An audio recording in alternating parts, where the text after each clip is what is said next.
arrancamos de esta manera con ese sonidito que dice que empezamos efectivamente a grabar un nuevo episodio de Opiniones Marginales, 25 de mayo de 2025, fecha en la que se conmemora el primer gobierno patrio de la historia argentina antes de su independencia oficial en 1816, en un contexto bastante particular donde cuestiones como la soberanía y la patria están dentro de todo en discusión, o tendríamos que volver a discutir un montón de cosas, pero también, justo coincidiendo con este 25 de mayo, la propuesta de esta semana era debatir sobre el idioma de los argentinos, que es originalmente un texto de Jorge Luis Borges, y también un artículo que escribe Art, con resonancias a esa clase de discusiones. Yo voy a poner un poco en contexto, repito, como siempre lo voy a hacer en cada episodio, cualquier persona que desee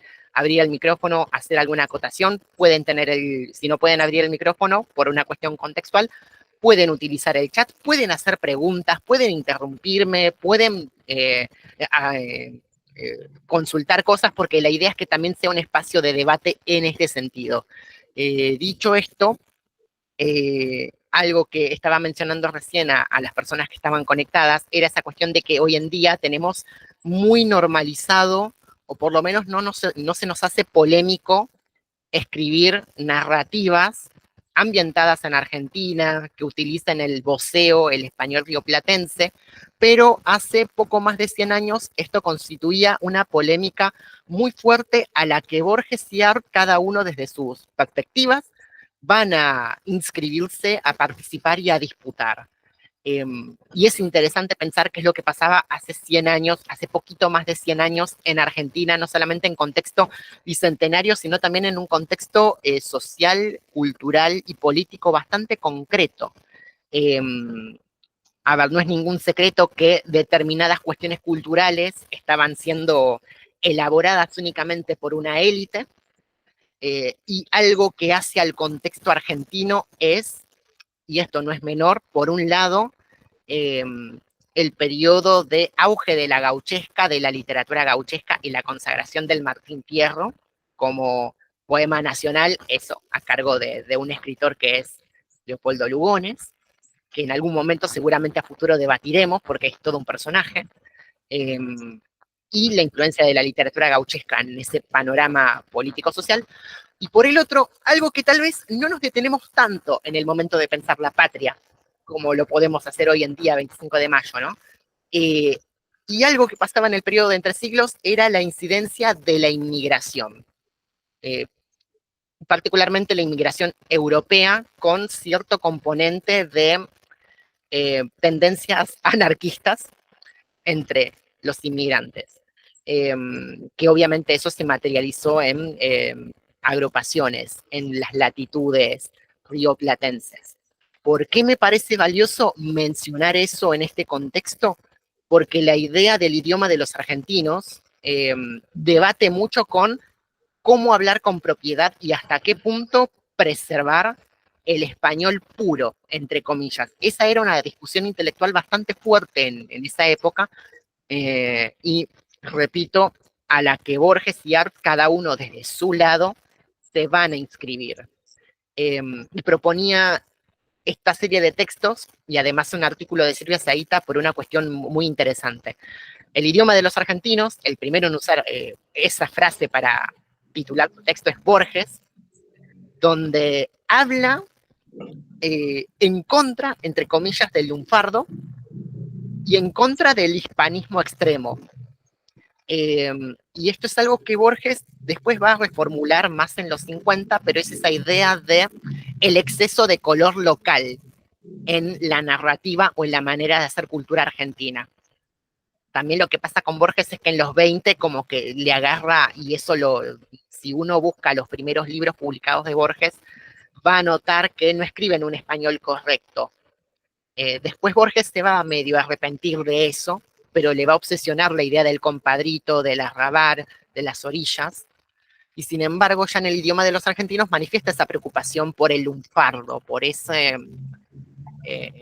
artefacto lingüístico que va a empobrecer el idioma en algún punto.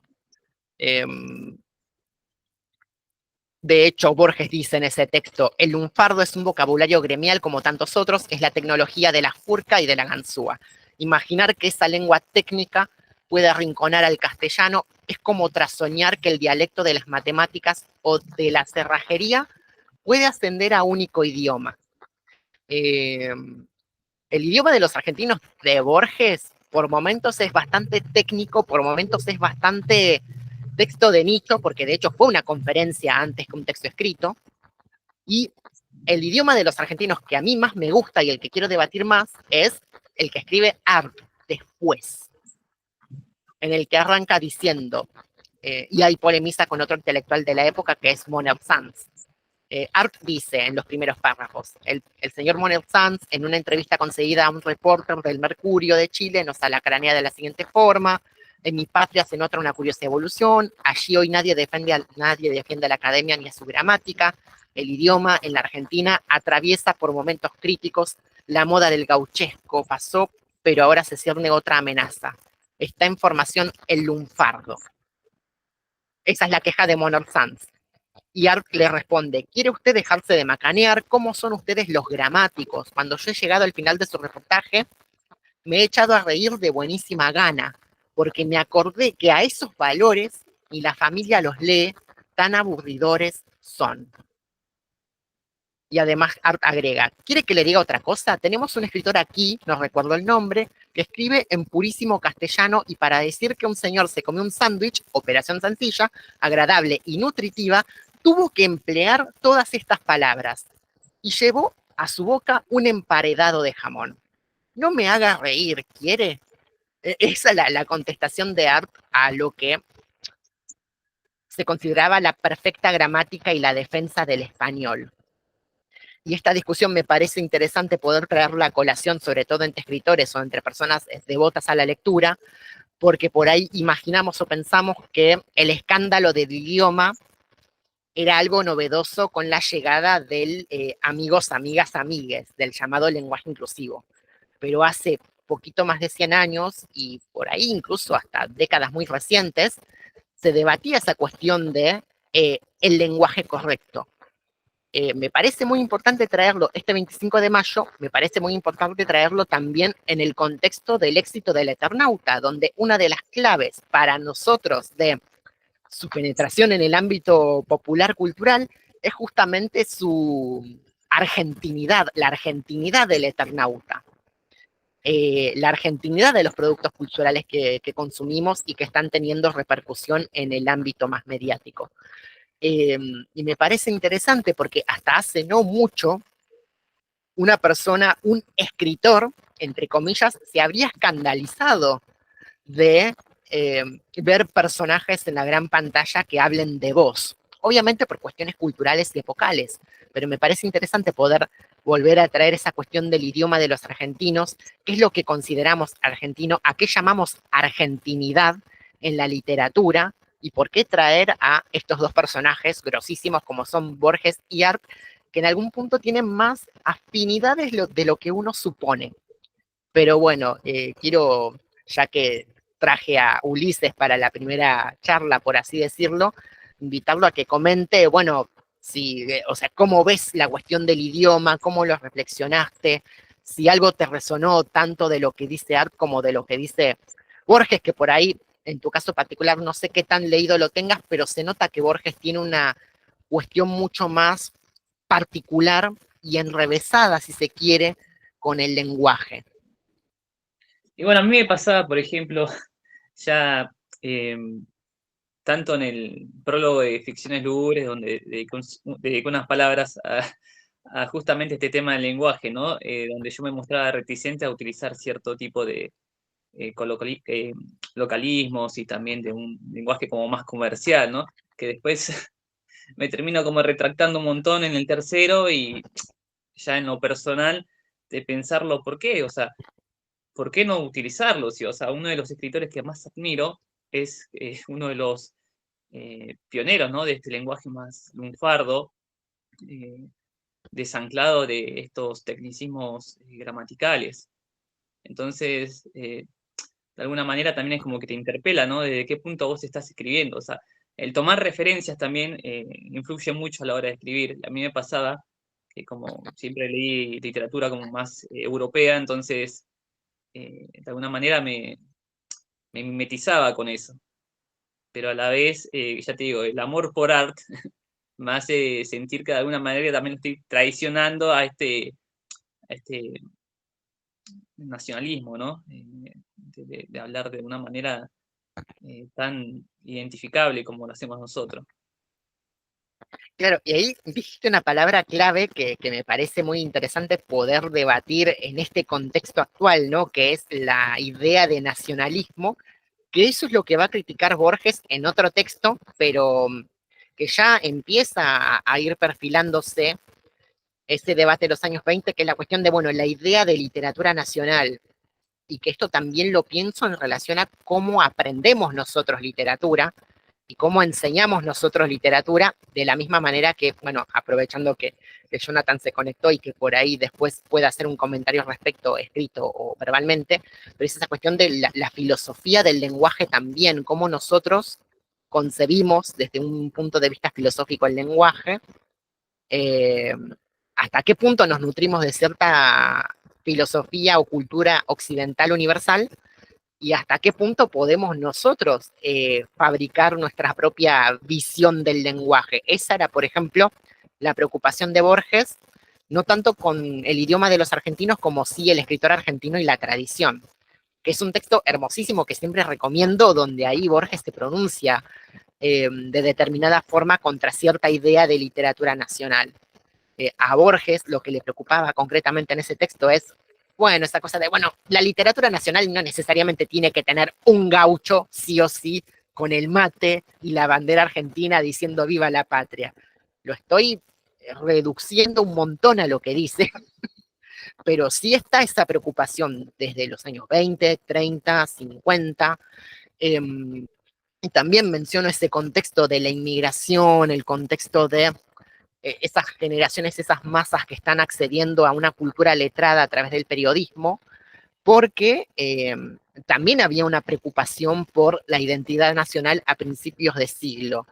Entonces, repito lo dicho en el encuentro anterior, que Art aparezca como la figura de un escritor que además se pone a pelear con otros intelectuales, es algo fuerte, porque con lo que termina haciendo es traer el lenguaje de la calle al ámbito intelectual en un momento donde nadie lo quiere tocar, nadie quiere hablar del lunfardo como literatura o como lengua literaria.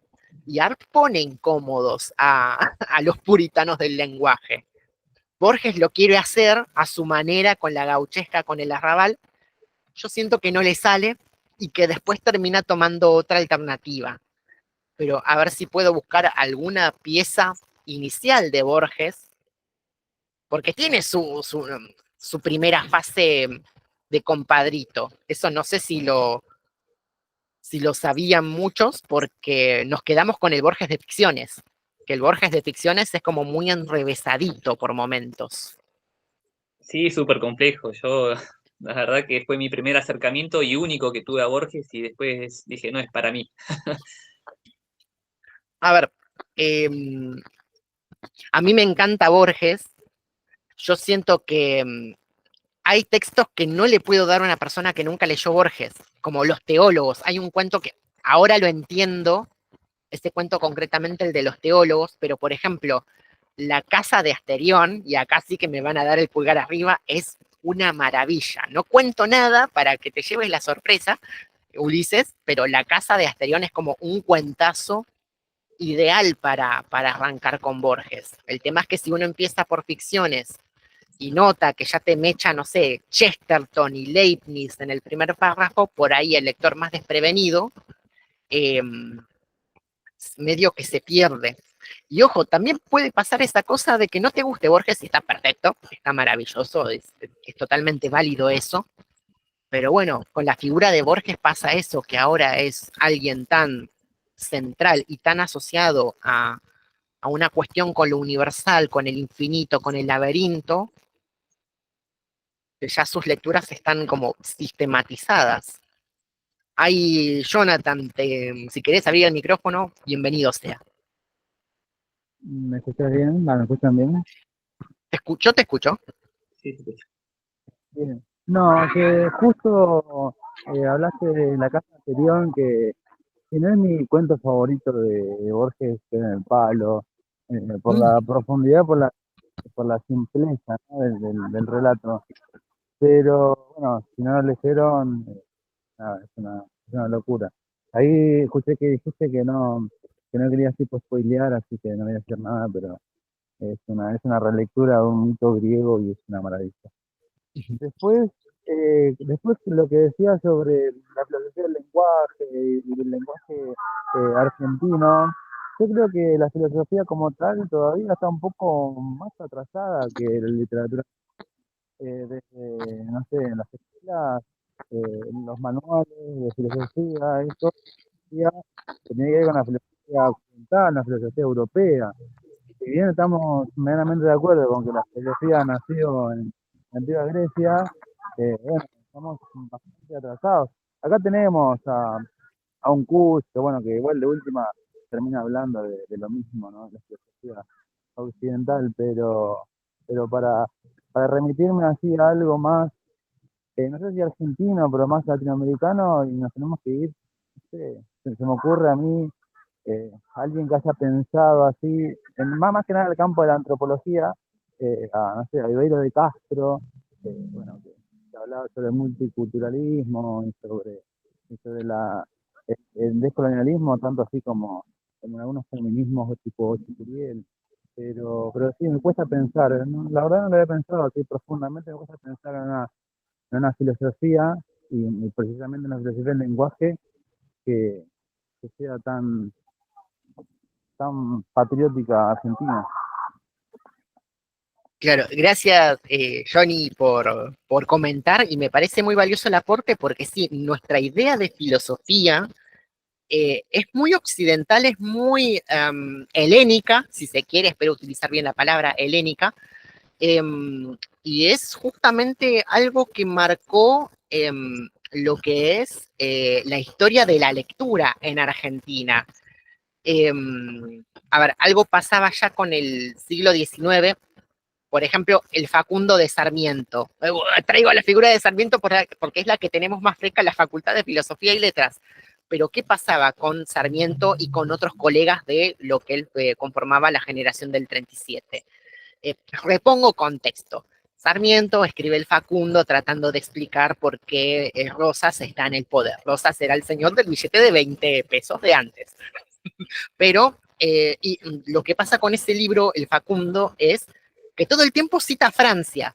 Y esa era la lectura que constituía la biblioteca de Sarmiento. Eso lo traigo a modo de ejemplo y es algo que va a pasar en Argentina a lo largo de varias generaciones, que es el punto de mira está puesto, por ejemplo, en Francia, por momentos incluso por sobre Inglaterra. Borges era, por ejemplo, un escritor bastante marginal en el sentido de que incorpora mucho de lo inglés a su narrativa. Art tiene una lectura bastante particular porque Art lee de todo y construye una filosofía de la calle, si se quiere, en su narrativa leyendo de todo. Y cuando digo leer de todo es leer historias de folletín, leer novelas de aventuras, leer algo de filosofía, leer algo de acá, por acá, leer de todo y hacer un rejunte de cosas que se materializa en Los Siete Locos y Los Lanzallamas, porque es un rejunte de cosas esas novelas. Si no las leyeron antes, las recomiendo como para ver cómo funciona la escritura de Art, porque por momentos los personajes hablan en tú, luego hablan en vos, te mecha una cuestión del el funcionamiento de una bomba de gas en un capítulo cuando te estaba hablando de otra cosa, y algo que puntualiza, por ejemplo, la doctora, la letrada Silvia Zaita, es que la escritura de Art, por lo menos en Los Siete Locos y Los Lanzallamas, parece que es muy cortar y pegar,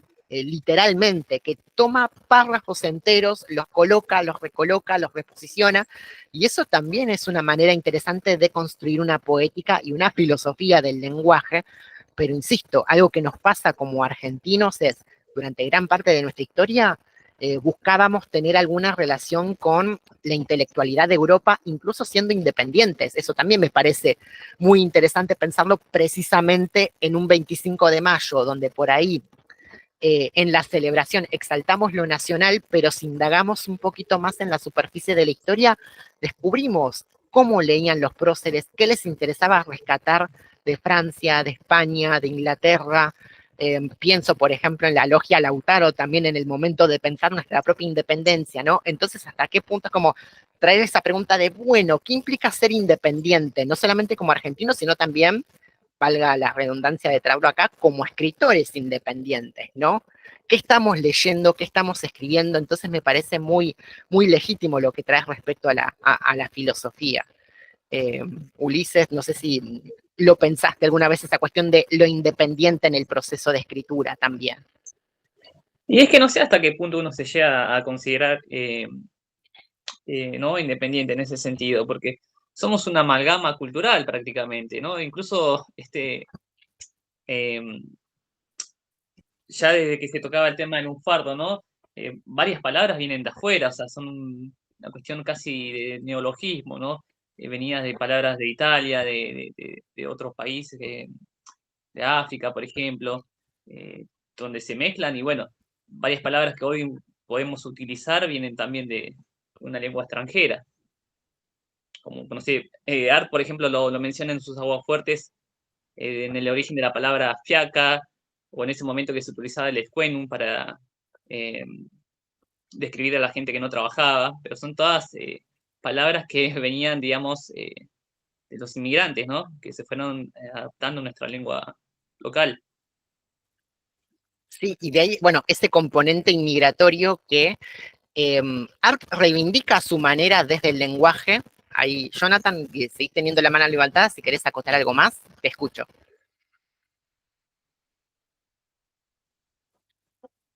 Si no, sigo yo, porque veía la manito levantada. Pero sí, hay una cuestión con la inmigración que, insisto, por ahí no estamos debatiendo tanto, ahí está, por ahí no estamos debatiendo tanto porque, por ejemplo, yo cito mi propio caso como estudiante, estoy haciendo la materia Pensamiento Argentino y Latinoamericano. En ese programa de lectura nos dieron las multitudes argentinas de Ramos Mejía. Ramos Mejía no solamente es el nombre de una estación, sino el nombre de un médico argentino que ocupó un cargo político importante en la Argentina de entre siglos. Y ese señor Ramos Mejía no veía con buenos ojos la inmigración. En su libro Las multitudes argentinas refleja mucho el miedo de la élite cultural de la época, de la aristocracia de la época, a que las masas voten. O sea, había un miedo posta en la Argentina de principios del siglo XX a que los inmigrantes y a que las masas voten a un candidato que no sea la aristocracia, que no sea afín al Partido Autonomista Nacional. Repongo mucha cuestión de historia, pero en su texto, en ese libro, Las multitudes argentinas, que pretendía ser un ensayo, hay un fuerte contenido de preocupación porque las masas que llegan de Europa a América son masas volátiles, inestables, que se aglomeran, que son altamente vulnerables al carisma de determinados líderes y personalidades. Son masas no racionales, que se dejan llevar por emocionalidades. Bueno, todo ese libro es Las multitudes argentinas. Y pensemos que también Art viene de esas disputas culturales, ¿no? Los Siete Locos y los Lanzallamas justamente es la materialización de esos miedos, de un montón de varones que se agrupan impulsados por una emoción, la angustia, que no saben identificar, que no saben de dónde viene la causa, y en base a esa emocionalidad intentan conspirar contra el orden social. Bueno, algo de eso, de esa atmósfera intelectual, de ese miedo, de esa incertidumbre, hay en Los Siete Locos y los Lanzallamas. La preocupación por el idioma de los argentinos no es solamente si escribimos bien o no, tiene que ver con la forma en la que uno se afianza como argentino. Eh, y creo que también el rechazo del lunfardo de la época tiene que ver con eso. El inmigrante que viene de afuera no puede ser argentino, porque habla mal, porque no quiere ser argentino, tiene que acoplarse al modelo cultural que le proponemos. De ahí que me parece valioso traerlo a colación justo en este momento donde, por ejemplo, están arreglando a Samba, entre comillas, ¿no? Que eso lo vi en redes sociales y digo, bueno, ¿a qué llaman arreglar a Samba? El gobierno nacional actual, a blanquearlo un poquito más, eh, no estaría entendiendo, pero bueno, fíjense cómo todo es una rueda y cómo esta cuestión de la identidad nacional no solamente es un asunto de la literatura, sino que es un asunto mucho más amplio en un sentido cultural. Eh, Eso no sé si lo viste, Ulises, también en el transcurso de estos días. Yo cito la cuestión de Samba como medio un chiste, pero también bastante en serio, porque es volver a proponer eso, volver a discutir, bueno, qué es la Argentina y a qué llamamos identidad nacional. Y entre tanto, recuperar, como para ir avanzando y ya permitirles explayarles, que se explayen como deseen, varias cuestiones que justamente la autora Silvia Zaita, que también es titular de la Cátedra de Literatura Argentina 2 en la facultad, recupera. Ella tiene un artículo llamado Jorge Luis Borges, lector de Roberto Art, donde explora esa intersección entre dos autores muy distintos entre sí.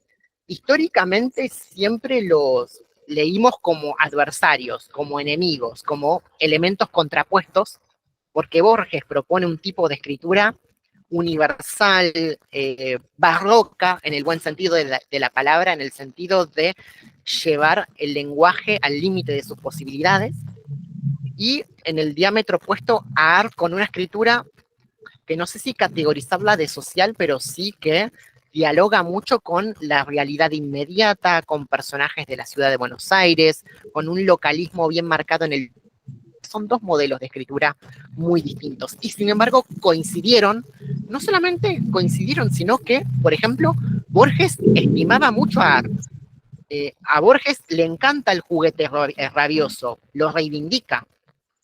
Hay un momento donde Zaita registra ese elogio de Borges al juguete rabioso. Es muchísimo. Hay un momento donde, bueno, cito a Zaita. La mención es significativa ya que Borges, después de considerar al Martín Fierro como nuestra gran novela nacional, responde a la pregunta ¿qué otros inolvidables nombres? Con una breve genealogía. O sea, Borges recomienda, por ejemplo, a Guillermo Hudson, Eduardo Gutiérrez, José Mármol, Ricardo Guiraldes, para terminar en Art. Y esto es lo que dice de Art. Pienso que El juguete rabioso de Roberto Art, libro que me hace perdonar a su autor el haber publicado Los lanzallamas. A Borges le gusta el juguete rabioso, no le gustan los lanzallamas, y se lo hace saber. Hay una cuestión ahí que no es solamente... Esta es mi ¿Hay una lectura, mi cuestión apreciación. explícita de por qué no le gusten los lanzallamas? Que esa parte me llama la atención saberla.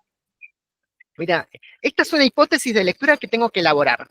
Primero, Borges no era adepto a la novela. Eso lo dejó en claro varias veces a lo largo de su trayectoria.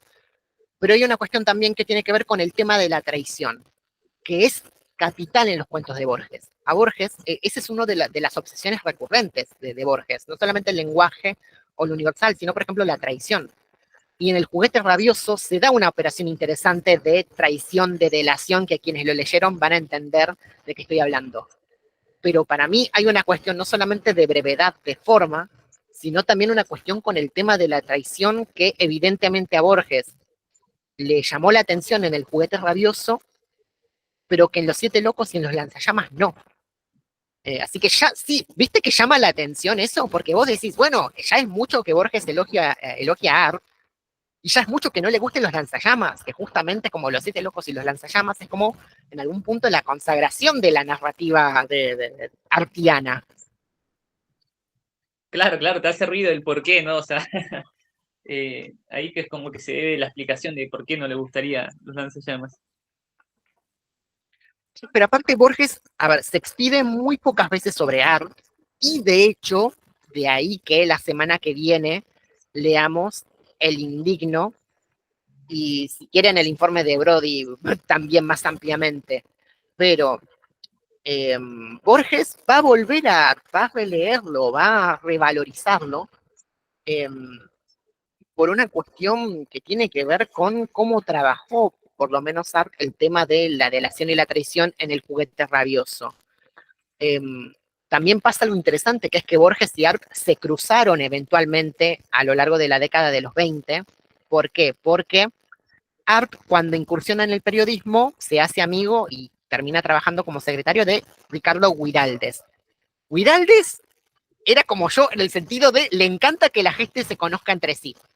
Entonces, Guiraldes llevaba a Art a las tertulias literarias donde, a ver, estaban los hermanos Tuñón, estaba, si mal no recuerdo, José Ingenieros, pero también estaba Art, perdón, Borges, pero no el Borges de ficciones. Esto es lo que quiero puntualizar. Borges tiene diferentes etapas, y en la etapa en la que lo conoció Art era la etapa criollista, la etapa donde Borges quería hablar como un compadrito en su poesía y en su narrativa, y no le salía, en mi opinión.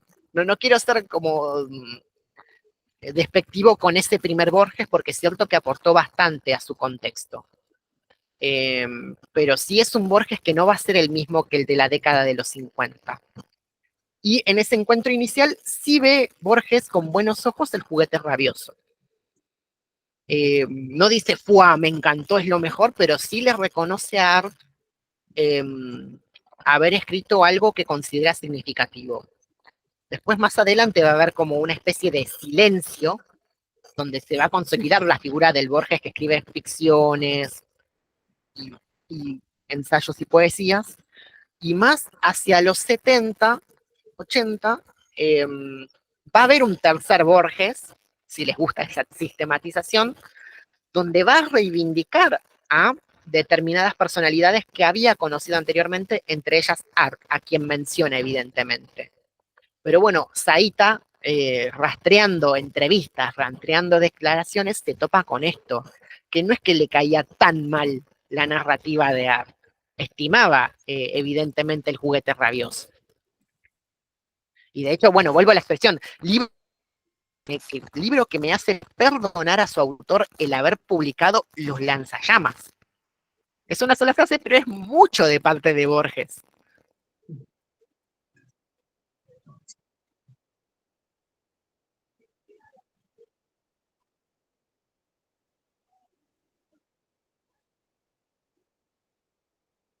Bueno, creo que se cortó la conexión. Completamente. Iba a contar lo mismo. Sí. Sí, perdón. ¿Jonah?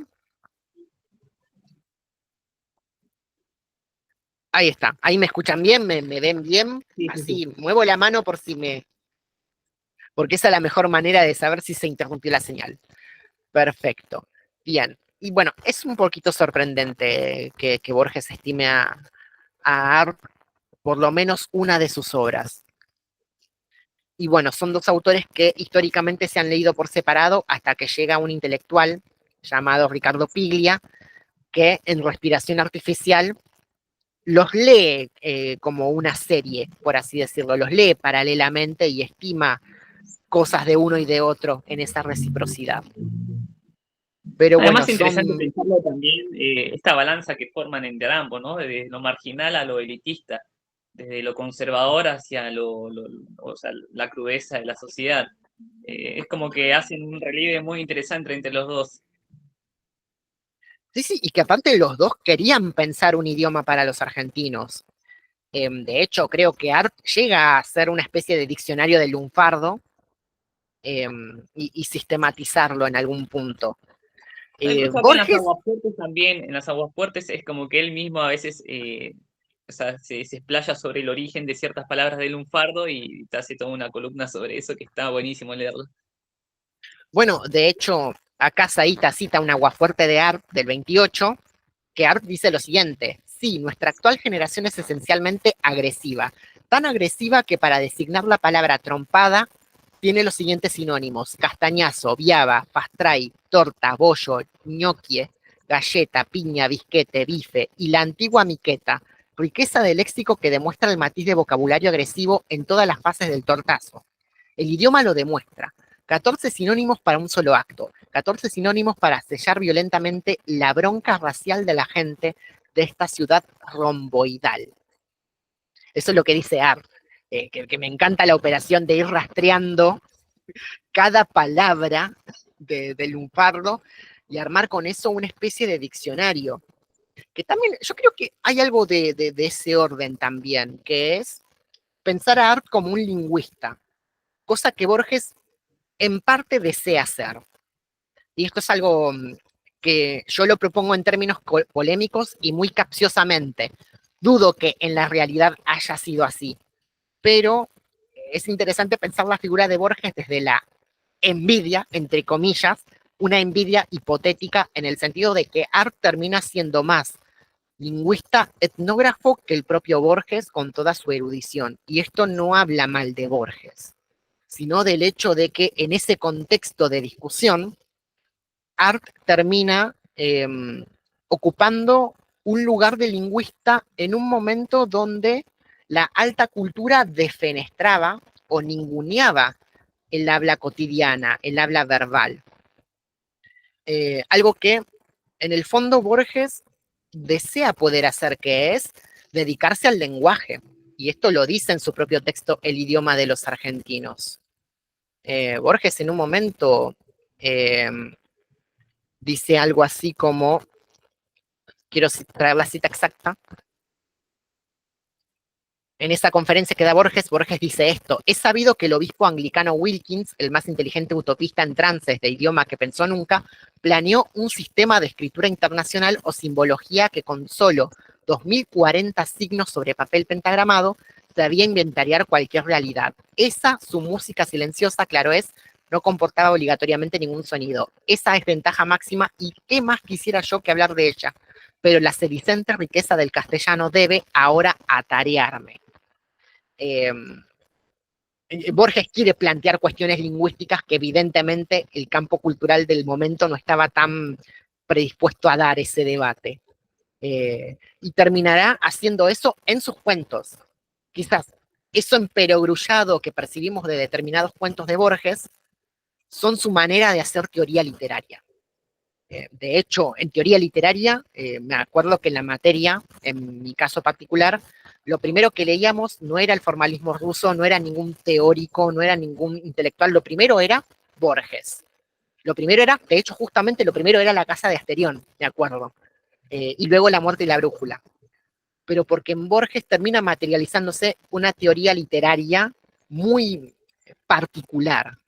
Como Borges no puede dar conferencias sobre lo que le interesa del lenguaje, termina materializándolo en su narrativa, en sus cuentos. Obviamente que escribió ensayos, por supuesto, ¿sí? De hecho, El idioma de los argentinos va a terminar siendo un libro y va a continuar con una obra ensayística interesante.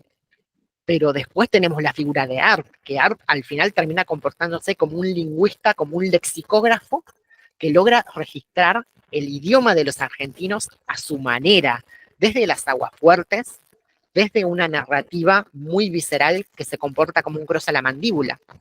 Entonces me parece muy legítimo revisitar a esos autores, no solamente como creadores, sino también como analistas del idioma, que eso ya es muchísimo. Hoy no sé si podemos pensar a nuestros escritores contemporáneos como filósofos del lenguaje.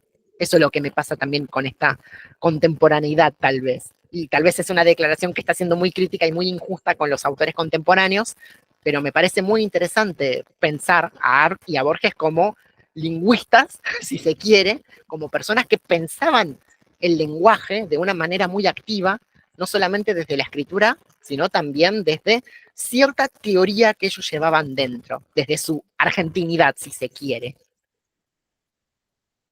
Y eso no sé si nos compete o no, tal vez no nos competa a nosotros los escritores independientes pensar el lenguaje, o sí, no sé, Ulises, ¿qué te parece esa cuestión?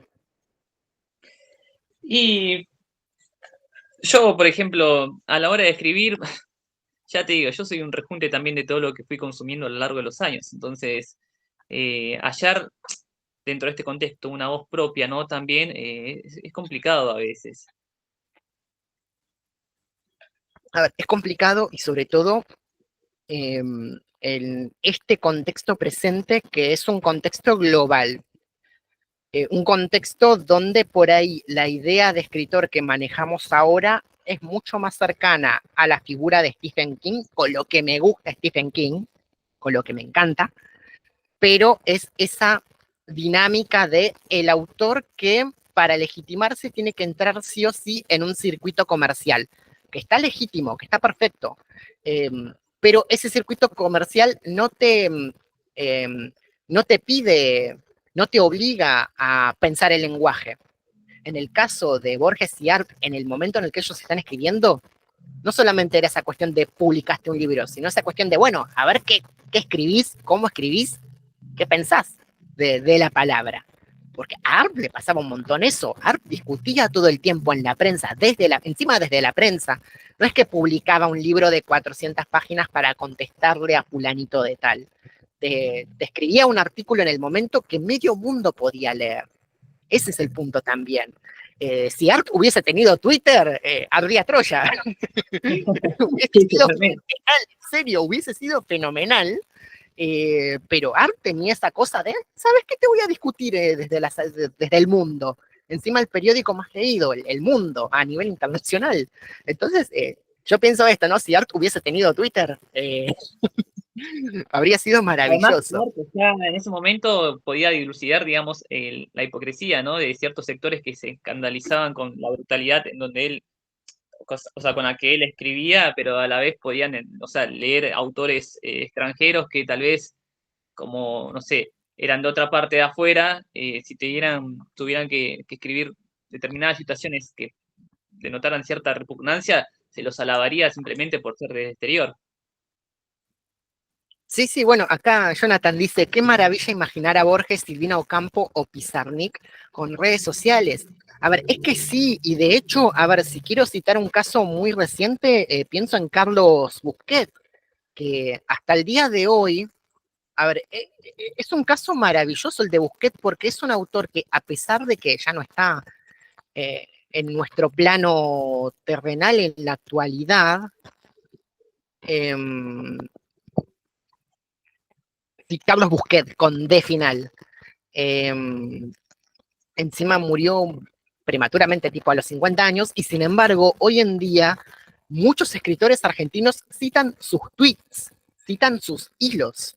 Y eso no pasa con todos los escritores contemporáneos.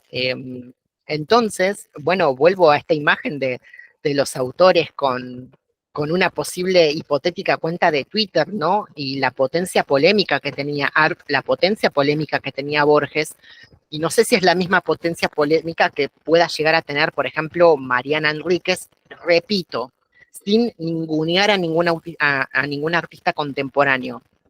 Pero nos pasa algo que es qué pasa con la dimensión polémica del lenguaje y cómo seguir discutiendo sobre la palabra en un momento donde la palabra está siendo depreciada desde el propio poder político. Me consta que Milei adora Alberdi, Alberdi lamentaría mucho escuchar el tono de los discursos presidenciales hoy en día. Eh, no por una cuestión ya no una cuestión de afinidad de ideas, sino una cuestión de lo que está instalado en el poder, la crueldad de la palabra, la imposibilidad de que la palabra ahora sea unidad de pensamiento. Eso es lo que nos está pasando ahora. ¿Y qué estamos haciendo nosotros o cómo estamos contemplando nosotros como escritores esa cuestión? Sí, Jonathan. Prometo que cuando termino de hablar bajo la manita, porque voy muy bien. Tranqui, tranqui. No, lo que me hiciste pensar recién es eso con el gobierno y con las fake news y con la violencia en el tipo de lenguaje que utilizan. Nada, de la perspectiva filosófica es algo, es retrotraernos hace más de 2500 años cuando empezamos a distinguir epistemes de doxa, o sea, es mera opinión, si se quiere, de un concepto más moderno, más cristiano, no, ya la verdad no tiene sentido, no hay una búsqueda de la verdad, es como que estamos siendo gobernados por sofistas eh, de la más baja categoría, es una locura. Totalmente concuerdo con vos, Jonathan, y gracias por tu aporte. Bueno, de hecho es como estamos viviendo un polo muy extremo de esa frase de tono nietzscheano, ¿no? Ya no hay hechos sino interpretaciones. El tema es cuando el poder sobreinterpreta todo a un nivel de negacionismo impresionante, donde una de las cosas que nos pasan ahora en la contemporaneidad es esa cosa de la literariedad del pensamiento del que está en el poder. Y esto pasaba mucho con el tema de los insultos, ¿no? Esa consigna de, bueno, corran, zurdos, corran, pero luego vienen y te dicen, no, bueno, pero era una metáfora nomás. Es como, no, no voy a caer en esa lectura ingenua de que lo que dijiste ayer significa otra cosa hoy. El poder no tendría por qué manejarse así. Pero bueno, estamos justamente en la era de la sobreinterpretación, donde no solamente hay una desconexión con una verdad o con los hechos, sino que esa interpretación eh, que tenía determinado valor ayer, hoy te la cambian y te la distorsionan de una manera, y en ese sentido la palabra se deprecia, la comunicación se deprecia. Entonces me parece legítimo poder traer a Borges y a Art en esa clave, donde la palabra no es relativa para ellos, por más que hagan ficción, por más que escriban poesía, por más que se dediquen a una actividad que parece ajena a la esfera política, lo cierto es que pensar la palabra es un acto político. Y más hoy en día, en la era de la digitalidad, eh, hay que confrontar una situación que es cómo las nuevas generaciones se van a relacionar, no con los medios digitales, sino con la palabra como tal. Hay que pensar en la complejidad de una época donde con la palabra podés cancelar, con la palabra podés inventar una noticia, con la palabra podés censurar, con la palabra sacada de contexto podés hacer 1.000 millones de cosas, muchas de ellas bastante destructivas. Entonces me parece bastante legítimo preguntarnos, uno como estudiante de letras, como docente, como escritor, como editor, cómo nos relacionamos con la palabra. Eh, entonces me parece interesante, ¿no? ¿Y qué significa ser escritor en estos momentos, donde por ahí uno quiere escribir una novela de 300 páginas, en un momento, en una instancia, donde el público no quiere pasar de leer una historia breve o un tuit, por una cuestión de modalidad de lectura en la digitalidad? Entonces está bueno poder traer toda esta serie de cuestiones. No sé, Ulises, si querés aportar algo más. No, y también de que hoy en día hay, bueno, cierta sensibilidad, ¿no? A leer cierto tipo de literatura. Hoy en día eh, parece que la palabra también está pensada para acariciar la mente de las personas, y no es así. La palabra también tiene que hacerte interpelar, ¿no? O sea, tiene que generar cierto tipo de cuestionamientos que se hagan parar a ambos lados de la vereda, ¿no? No siempre la palabra puede ser condescendiente a la mente, sino también que te haga pensar ciertas situaciones que tal vez en su momento no las podías divisar. Entonces, también hoy en día los lectores que son políticamente correctos eh, tienden a abrazar a la palabra como algo que necesitan, pero de forma armoniosa a su cabeza, a su mente, a su interpretación. Entonces hay cierto tipo de literatura que puede resultar más visceral, más cruda, como podría ser también incluso hoy interpretado Roberto Art, ¿no? O sea, ¿desde qué punto se lo puede llegar a analizar eh, para el lector, digamos, contemporáneo de hoy en día? Sí, es que, eh, a ver, y no solo Roberto Arte, ¿eh? Yo pienso, por ejemplo, en Borges, que, bueno, eso lo vamos a discutir mucho mejor la semana que viene, pero propuse El Indigno la semana que viene para discutir. Pero después tiene el texto, este cuento que se llama La Intrusa, que la intrusa es dos hermanos bandidos en la Buenos Aires de antaño, se enamoran de la misma mujer y cómo contemplan a la mujer, ¿no? Como con un afecto desde la novela romántica, sino desde un lado que perfectamente puede ser el de la posesión, Eso habría que releer el cuento, obviamente yo esto lo estoy diciendo en el aire, pero bueno, hay varias cosas que si uno las lee desde la pureza de la corrección moral y no leamos nada. Yo creo que también ese es un desafío que los estudiantes, los que queremos dedicarnos a letras, debemos contemplar, porque repito la frase que dice el crítico David Viñas, la literatura argentina empieza con una violación, empieza con el matadero de Esteban Echeverría. Hay que hacernos cargo de esa violencia política que se materializa a lo largo de la literatura. La intrusa es brutal, no, sí, totalmente, no vamos a contar el desenlace de cómo se resuelve la cuestión. De este libro también me gusta también el duelo. Bueno, fíjate eso, todos estos cuentos creo que están en el libro El informe de Brody. El informe de Brody es un libro muy tardío de Borges, no es el Borges de los años 50 ya, es el más meditabundo, el que uno piensa, bueno, ya Borges está más tranqui, se relajó. Se relajó, bueno, de hecho está ciego para el momento en el que se publica el informe de Brody, entonces no es que tiene como una cosa muy barroca que se plasma ahí. Y sin embargo, vos lees los cuentos del informe de Brody, son brutales. Bueno, y el propio cuento, el informe de Brody, hay un momento donde refiere la cuestión del canibalismo, en una sola oración.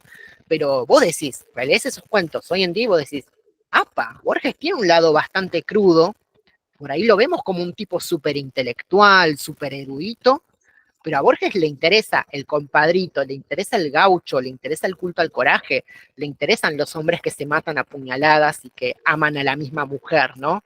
Solo que el tipo lo codificó con un lenguaje que así como te lo lee en argentino, te lo puede leer perfectamente en inglés y fascinarse con el universo que Borges propone en muy pocas líneas. Pero bueno, el informe de Brody, que es ese libro que estamos citando, y que tiene esos cuentos, el duelo, la intrusa, el indigno, tiene escenas muy brutales para tratarse de Borges.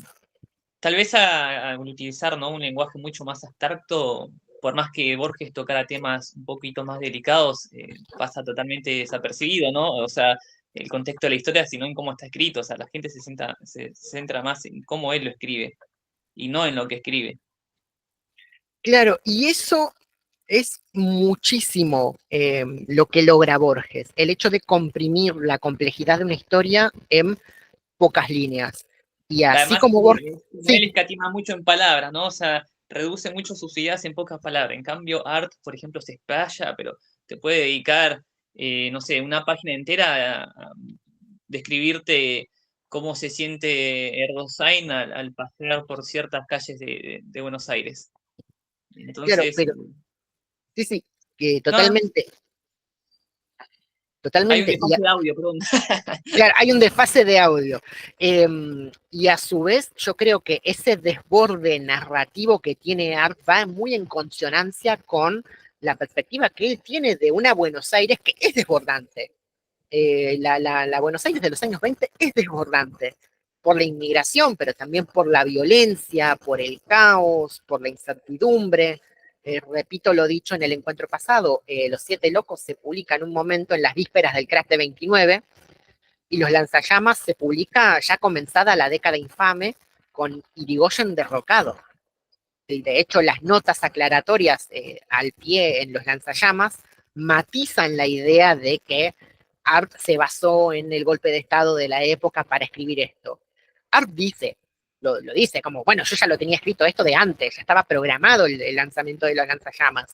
No es que se me ocurrió porque vi a Irigoyen destronado. Pasan un montón de cosas en los años 20 que recodifican lo que es el panorama cultural. Y en un sentido muy distinto, hoy en día a nosotros, sea como artistas, sea como ciudadanos, nos está pasando eso. Estamos viviendo nuestros propios locos años 20 en un sentido muy distinto, donde la palabra está empezando a ser otra cosa, está empezando a ser una de muchas mentiras más que posibilidad de enunciar verdades o de construir verdades. Y me parece muy interesante ver cómo Borges y cómo Art se plantaron desde sus estilos para rendir cuenta de esa potencia lingüística que tienen. Después Jonathan dice, Deutsche Requiem o Entlon se ve mucho esa complejidad del lenguaje en unas pocas páginas. De hecho, Eso después lo veremos dentro de unas semanas, pero Borges también se metió con el nazismo. Borges se pronunciaba de una manera muy contundente contra el nazismo desde los cuentos y desde las revistas Sur. Y eso era muchísimo, muchísimo, sobre todo teniendo en cuenta el contexto del peronismo y demás. Es como, era interesante. Y en Deutsch Requiem, el cuento está narrado desde la perspectiva de un nazi, que está en un campo de concentración. Borges lo que hace en ese cuento es darle la palabra al nazi, darle la palabra al opresor, al torturador. Entonces hay un montón de cosas que hicieron Borges y que hicieron Arp desde sus distintas poéticas, si se quieren, que siguen teniendo repercusión hasta el día de hoy.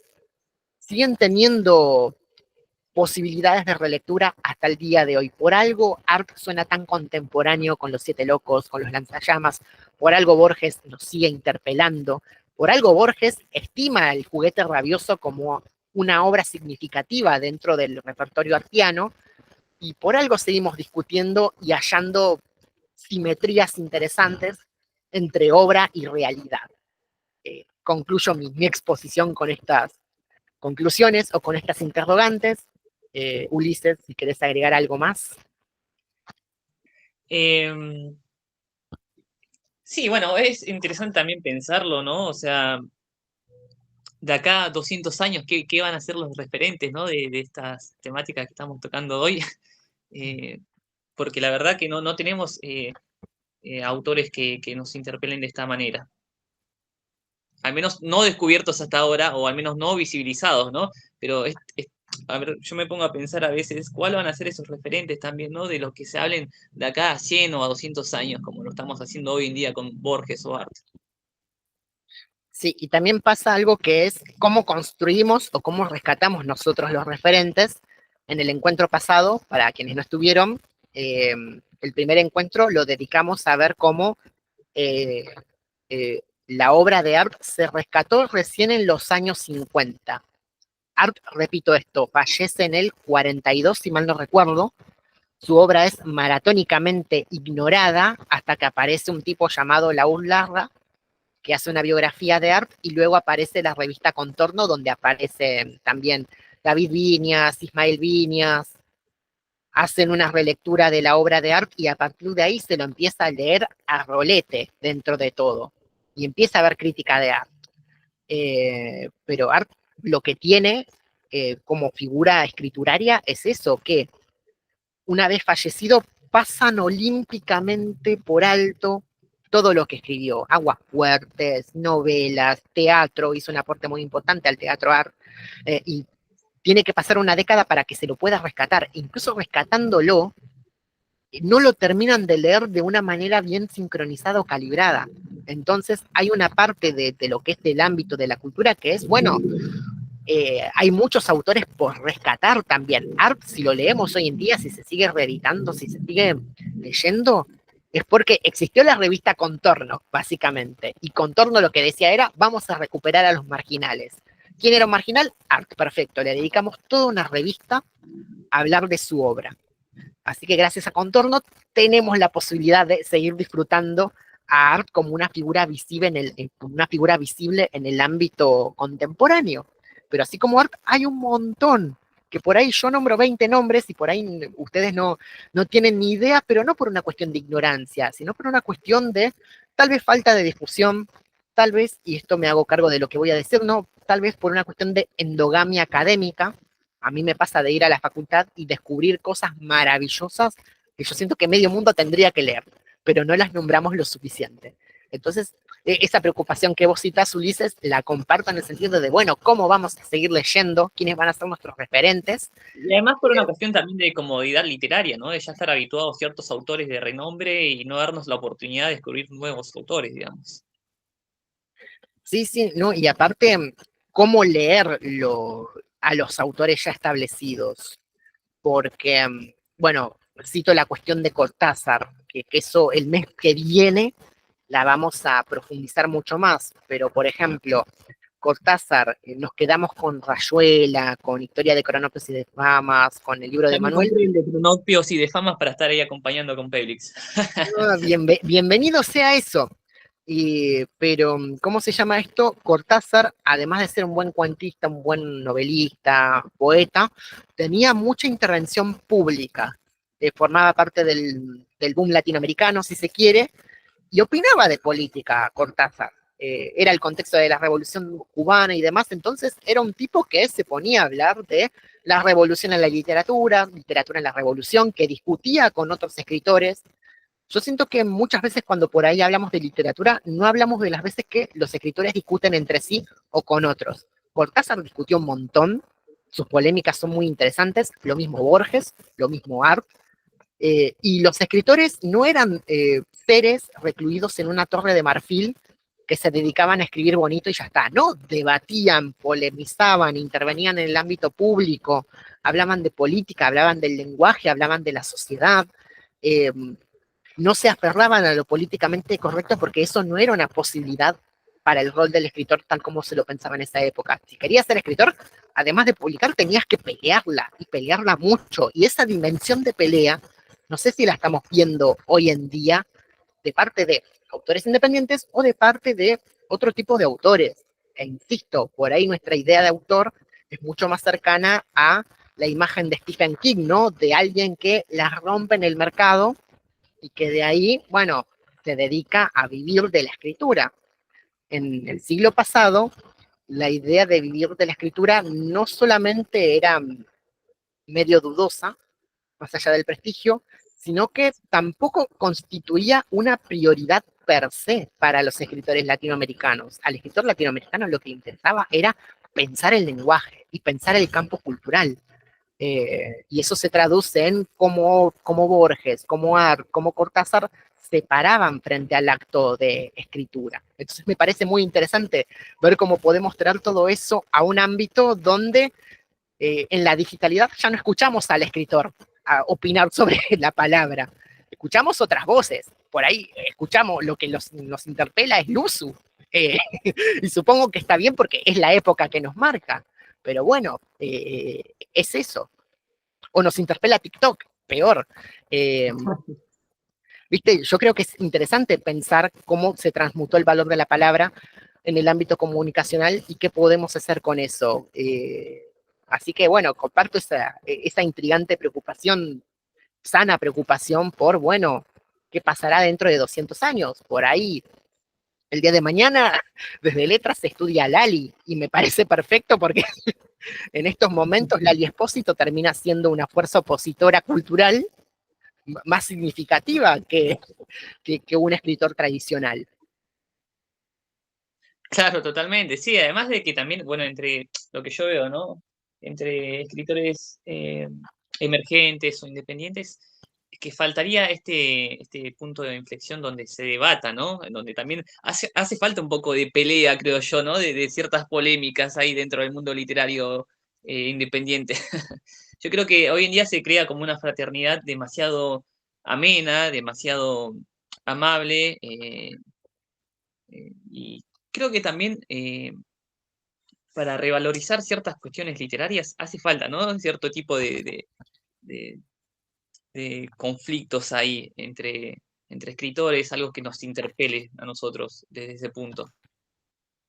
Sí, sí, y a ver, volver al arte de la discusión en muchos sentidos, no solamente en letras. A ver, pienso, y esto es algo que por ahí me pasa mucho como estudiante, ¿no? El hecho de, bueno, hace muy poquito falleció Beatriz Arlo, se le hizo un homenaje recientemente en el Instituto de Literatura Hispanoamericana, y a mi generación de estudiantes nos pasa eso, es esa cosa de, bueno, se están yendo los grandes referentes. ¿Qué nos queda en el momento de seguir pensando discusiones? Eh, entonces, si vos ves la historia de la literatura latinoamericana, por lo menos en todo lo que es siglo XX, los escritores discutían un montón de cosas. Yo siempre hago el chiste de que la historia de la literatura latinoamericana es la historia del puterío en América Latina, y un puterío muy lindo, porque indistintamente del prestigio, indistintamente de la cantidad de libros publicados que uno podía tener o no, se debatía sobre el lenguaje. Yo me acuerdo, más adelante, si el público quiere, podemos debatir esa cuestión de las polémicas, pero por ejemplo, Vargas Llosa había entrado en discusión con un señor maravilloso que es Ángel Rama, que en la facultad lo adoramos. Vargas Llosa, me acuerdo que una de las polémicas que había planteado en su momento, antes de su viraje a la ultraderecha, era esa cosa de, bueno, el escritor escribe a partir de sus demonios. Y para Vargas Llosa la literatura era eso, es como el escritor exorcizando sus demonios. Ángel Rama le para el carro y le dice, no, no, no, no, no. El escritor escribe en base a su contexto de producción, muy marxista, muy, muy materialista en ese sentido. Y la discusión estaba buena, porque no era exacto, a ver, vos no necesitabas demonios interiores para explicar la profundidad de tu literatura, dice Rama, sino que sos un sujeto que estás en diálogo con un contexto social y lingüístico que te permite elaborar una literatura. Viste que esta discusión está buenísima de darla. Y no sé si Claro. eso lo podemos dar en los mismos términos hoy en día, donde no estoy tan seguro de si el otro está en la misma sintonía que yo. Es muy difícil porque actualmente en el orden político actual tenemos eso, gente que es incapaz de imaginar en un sentido lingüístico. Yo no me acuerdo qué referente periodístico había dicho esto, pero Milei, por ejemplo, es un personaje que indistintamente de las afinidades que podamos tener o no con él, yo no las tengo evidentemente porque es filosofía y letras, pero algo que decía este periodista que no me acuerdo cómo se llama, era que Milei no piensa en metáforas, no piensa de manera figurada, todo lo que dice desde el poder lo dice porque lo cree así. No es una metáfora, no es un sutilismo lo que propone a la hora de exterminar, por ejemplo, de usar el verbo exterminar desde la Casa Rosada. Lingüísticamente nos pasa eso en estos momentos. Y me preocupa que los escritores no nos estemos metiendo con la palabra libertad por ahí, no nos estemos metiendo con la palabra patria, no nos estemos metiendo con la palabra justicia. Pero bueno, son cosas que me parecen interesantes de replantear, de abordar. Cada quien después hará su escritura en la manera en que lo sienta. Pero bueno, como vos bien decís, Ulises, es esa cuestión de, bueno, hay que volver a discutir esas cosas, y discutir no significa entrar en una posición antagónica con el otro. A ver, yo puedo citar varios referentes, no solamente a vos, Ulises, sino, por ejemplo, a Pablo de Micheli, a Pablo Cristín justamente, a Pablo, que cada uno tiene su poética y su manera de hacer literatura. Acá Jonathan dice, es que la clase alta de hoy tiene una pobreza intelectual espantosa. Y sí, y ahí le tengo que dar la razón a Jonathan. Hace 100 años, por ejemplo, la aristocracia por lo menos escribía libros explicando su postura. Ramos Mejía odiaba a los inmigrantes, sí, y escribió un libro de 400 páginas al respecto. Tenía una argumentación que hoy en día sería muy cuestionable. Yo cito a Ramos Mejía sin que tengamos una idea de lo que escribía. Acá les voy a compartir algo de Ramos Mejía para que nos demos una idea de cómo se escribía en ese momento. Pero pasa eso, ahora no tenemos una aristocracia, entre comillas, que produzca una intelectualidad, sino que la intelectualidad está directamente abolida. La facultad de pensar está completamente abolida en estos momentos. Y con mucha suerte, esa intelectualidad estará reemplazada por la inteligencia artificial. Ya me la veo venir. Es en esa coyuntura crítica que estamos, y que por ahí los escritores no estamos teniendo conciencia de esto. A ver, acá.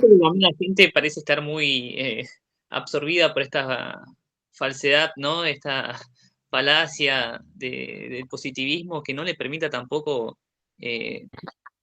incluso que penetre en sus propios pensamientos, ¿no? O sea, es difícil también hacer una literatura como más visceral, sabiendo que hoy en día la gente que te lee realmente te puede cancelar por lo que escribís, que hoy en día tampoco yo creo que uno escribe algo, digamos, que sea muy afilado, ¿no? O sea, nada que no haya sido escrito antes, pero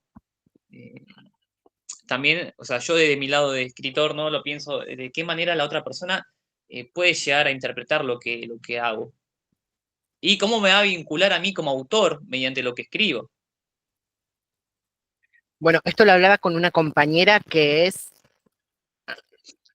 bueno, acá cito, no la voy a nombrar obviamente, ojalá que la pueda traer algún día, es una muy querida amiga, pero ella manifestaba una preocupación por la imposibilidad de las nuevas generaciones de imaginar, e imaginar en un sentido muy literal. Ella trabaja con chicos de primaria, ya está dando clases, y por ejemplo, a ella se le presentó la situación de que había dado como actividad, estoy parafraseando mucho, pero había dado como actividad dibujar una cosa, dibujar un objeto tal, no me acuerdo si era un cuadrado, una cosa así, una forma geométrica.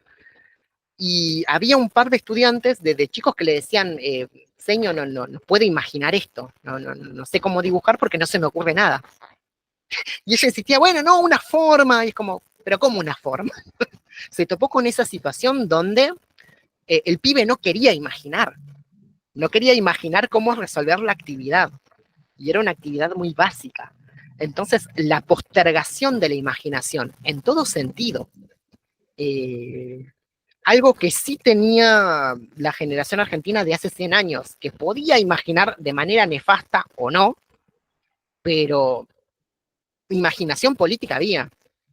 Eh, Acá cito, por ejemplo, a Ramos Mejía, que tiene este libro, Las multitudes argentinas, en mi opinión un libro muy aburrido, pero que dice cosas interesantes, como esta. Él dice, el estudio de la multitud en la historia de América, y particularmente en la de Río de la Plata, está aún por hacerse. Sería curioso determinar con la exactitud posible cuál ha sido su papel en el desarrollo de nuestro organismo político. Es decir, estudiar su biología, como ahora se dice, tratándose de la vida y desenvolvimiento de los infinitamente pequeños. Recién hemos entrado en la era de las turbas, ya que antes solo se constituían en las horas de crisis. ¿Sí? Habla del alma de la multitud, habla de esa manera escribía Ramos Mejía respecto a las cosas que le preocupaban en su época. En algún momento voy a hablar con mayor profundidad de él, porque es interesante lo que propone más allá de ciertas cosas concretas, pero nos está pasando eso. ¿Hasta qué punto nuestra lengua está siendo una fuente de imaginación? Y hasta qué punto esa imaginación está constreñida no solamente por el mercado, sino también por cuestiones más superestructurales, como lo es, bueno, la falta de intelectualidad, como lo es la falta de inteligencia, lisa y llanamente. La Porque nos falta de puede ir... criterio también, ¿no? O sea, la falta de criterio que hoy en día la gente tiene. Viste Sí, que sí, hay sí. muchas ideas reproducidas, hay ideas que, incluso escuchando a gente hablar, que, que las mimetiza, ¿no? Que te das cuenta que ni siquiera es la forma de pensar propia de ellos, sino que son ideas puramente tomadas de un colectivo que está en la misma situación. Sí, sí, Entonces, entonces nos falta eso, como la posibilidad de materializar una imaginación como, como la ameritan nuestros tiempos, porque pasa eso. Eh, y espero poder expedirme muchísimo más con más detalle en el próximo encuentro, pero por ejemplo, y esta es una discusión que la quiero compartir acá y que se la he compartido a Ulises en su momento, ¿no? Pero por ejemplo, mi cuestión personal con las distopías. Eh, Hay una frase que siempre digo que es, bueno, la cuestión de, bueno, las mayores distopías que consumimos vienen del norte. Y es curioso que el norte global escribe distopías y nosotros los sudamericanos las vivimos. Así que no hay nada nuevo que me pueda decir los Juegos del Hambre, con todo el respeto que me merecen el género distópico. Lo digo de verdad, porque uno disfruta esas narrativas a nivel consumo. Pero nos pasa algo que es, ¿por qué asociamos la distopía a las producciones anglosajonas si nosotros las vivimos como colonia a través de las dictaduras, a través de sistemas de explotación, a través de la conquista de América? Nosotros ya sabemos lo que es la distopía. ¿Por qué aparecen los juegos del hambre como algo absolutamente novedoso cuando en realidad culturalmente ya lo vivimos, ya sabemos de qué va la cosa en el imaginario latinoamericano? ¿Qué nos faltó ahí? Que nos interpeló más los juegos del hambre que otras producciones. Y por ejemplo, ese vacío o ese desfasaje, el Eternauta, a su manera, lo termina reponiendo, ¿no? No como distopía concreta, sino como, bueno, la confrontación con el otro invasor.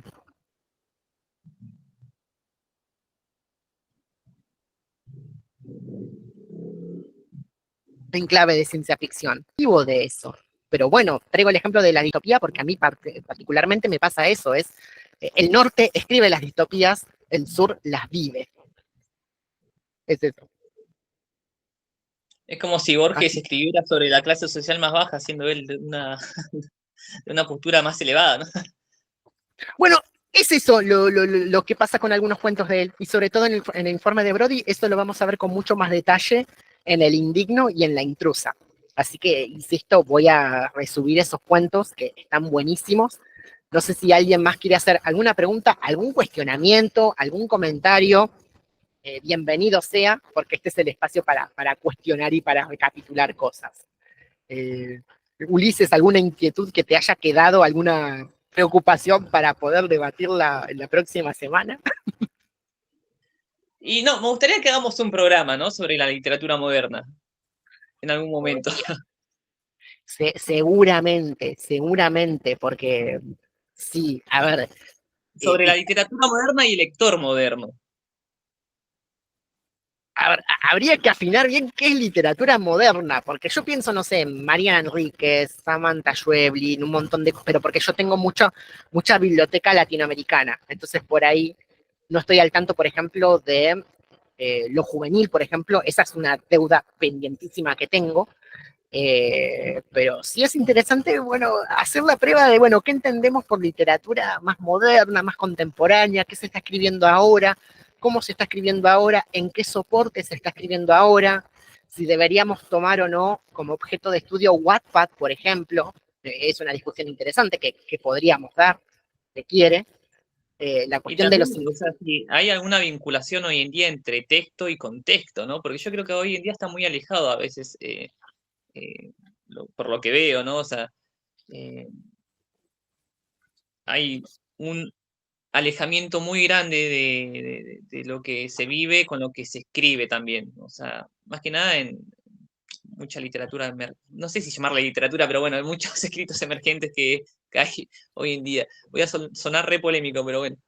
Es que esa es la idea, que no tengamos, a ver, insisto, y también dicho sea de paso para las personas que están aquí hoy, es como este es el espacio donde podemos expresarnos y donde podemos debatir en estos términos. Después, si a alguien le cae mal, lo puede dejar en comentario de YouTube o puede abrir el micrófono y comentarlo, porque yo creo que también hay que dar esa discusión respecto a la literatura, por lo menos. Esto no va a ser un stream beligerante eh, donde nos vamos a putear los unos a los otros, pero sí, este es el espacio para repensar un montón de cosas que por ahí a uno se le escapan. Yo pienso que es interesante poder discutir eso, yo pienso que es interesante poder discutir si Wattpad es un canal que visibiliza escritores, es interesante pensar, por ejemplo, la figura del influencer en el ámbito editorial, si hoy en día tenemos que convertirnos o no en influencers antes que ser escritores. Me parecen discusiones súper legítimas y obviamente si esa literatura que se produce dialoga o no con algo que llamamos realidad. Porque por ahí la literatura tampoco está obligada a rendir cuenta de la realidad que estamos atravesando. O sí. Pero bueno, son discusiones que está bueno que esas preguntas, Ulises, está buenísimo que lo puedas traer. Sí, bueno, en algún momento espero que lo podamos tocar en algún programa con otros autores también invitados, que estaría bueno, ¿no? Que podamos debatir, discutir y discernir sobre muchas otras cuestiones. Totalmente. Y bueno, ya para ir cerrando y no ocuparles mucho más tiempo, Jonathan, Cata, si ustedes tienen alguna lectura que quieran recomendarme por mensaje privado más adelante, algún cuento, algún texto, poesía que más adelante quieran y podamos debatir en algún momento, bienvenido sea, porque estoy abierto a recomendaciones. Y bueno, y la idea es a largo plazo seguir trayendo gente invitada, tanto estudiantes como autores independientes, que traigan su lectura favorita, que traigan un autor o autora argentino o latinoamericano para que podamos polemizar estas cuestiones. Ya voy a estar concluyendo la grabación, así que nuevamente les agradezco a los presentes. Quédense unos segunditos más mientras termino. Y entre tanto, le decimos al público a la próxima. Muchas gracias por acompañarnos.